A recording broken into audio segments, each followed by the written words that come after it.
You guys. I'm outside, so if y'all hear wind, please forgive me. So I haven't done any like political videos in a while, but I do want to comment on something today, and I'm gonna do a bunch of other videos, but soon, but not right now. So currently, right now, I am watching both the Ahmaud Arbery trial as well as the Kyle Rittenhouse trial. Now, I do just want to make a statement about the Kyle Rittenhouse trial. Um, Let me state this first.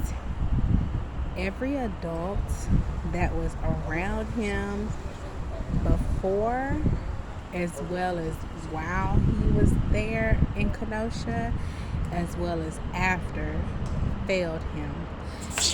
And I don't think that he should be charged with first degree, second degree murder. I feel like he still needs to be charged, but with a lower grade.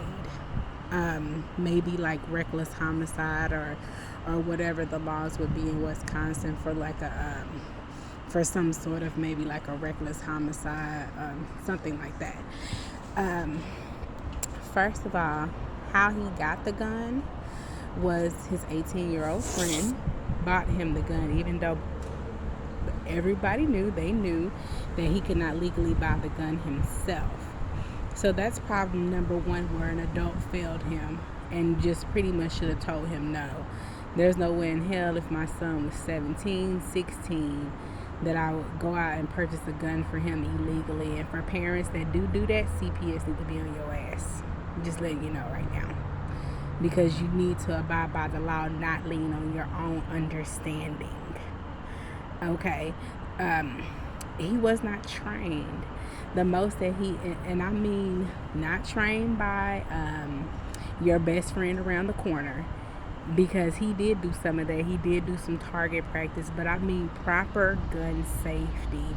As a matter of fact, in the trial today, he didn't even know too much about bullets, which was disturbing, because you're gonna carry a gun or own a gun. I feel like you should know all about that weapon, the bullets that you're putting in that weapon, the harm that it can do, because it's a high machine weapon that he had. I believe it's AR-15.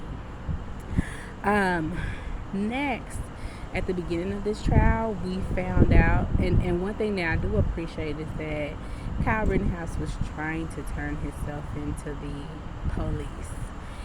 His mother, when he got back to Illinois, his mother was the one trying to see if she could hide him, trying to see if she could have him go to another state.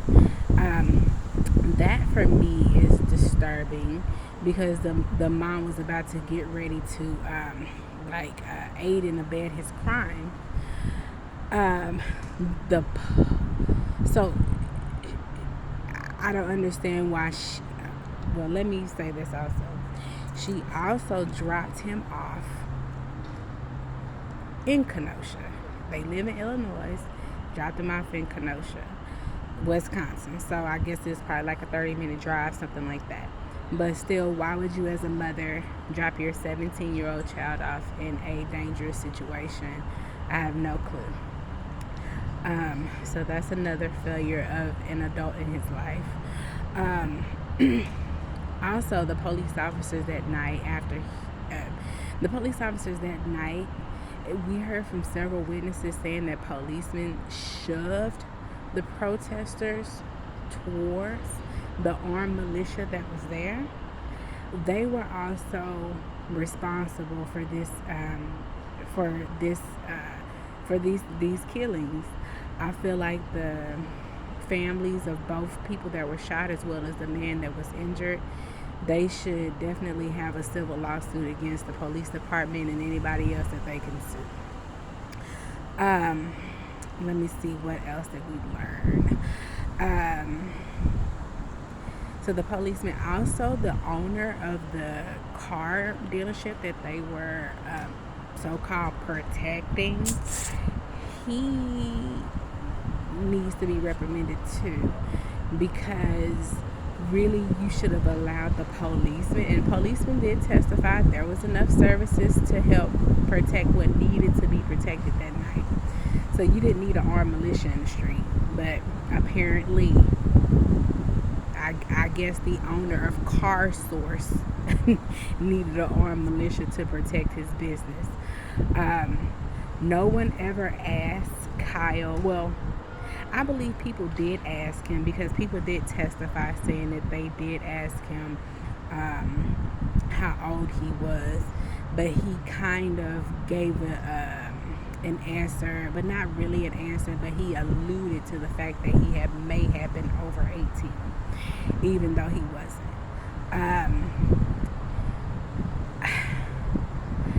Again, I don't think it's first degree, second degree murder.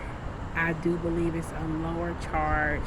I do believe that in some cases he does have grounds for self-defense, but I don't know why anybody else, all the adults, well, I do know that the 18-year-old that bought him the gun, he's up on charges.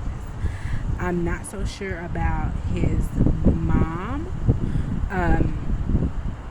She needs to be in jail for child endangerment. I don't know. I think she also has younger kids. I hope that her younger kids are not with her, because if you're teaching your child or dropping your child off in a dangerous situation as such, your children need to be taken away. So I'm going to continue to watch the trial today. Again, I'm also watching the Ahmaud Arbery trial. I encourage everybody to watch both, because then you really get the full, true story, as opposed to hearing it secondhand from the news or whatever. Of course, I always say I know that you guys probably think it's boring to sit through court hearings, Senate hearings, Congress hearings, but when you actually are able to watch the whole process play out, then you have a better understanding of what actually happened. And I'm going to say, at first, I'm thinking that Kyle Rittenhouse should have been brought up on every charge known to man. But actually sitting down and listening to it, this was a 17-year-old boy that was put in an adult situation. He was treated as an adult, as opposed to being treated as a child by his own family and friends and officers and everybody that was in that militia that night in Kenosha. So, I hope that he gets a lower charge, because I actually do feel bad for him. Never, and I don't care how all you people feel, never put your child in an adult situation, because at the end of the day, a 17-year-old, a 16-year-old is not fully developed in the mind to be able to handle situations and react. So when you put your child in an adult situation, you really can't be surprised if something bad happens. One thing that I thought about was, wow, Kyle could have been killed that night. Like, literally, he could have been killed that night. And then what would his mother have done? You dropped him off in that situation. What would his 18-year-old friend have done? You went with him into the situation knowing that he was 17 years old. He should have been at home studying. He should have been at home looking at colleges. He should have been at home maybe making a date with a girlfriend or whoever, hanging out with friends. It's just real pitiful, y'all. So I'm going to go ahead and get back into work and listen to this trial. Y'all have a good day. Y'all know I say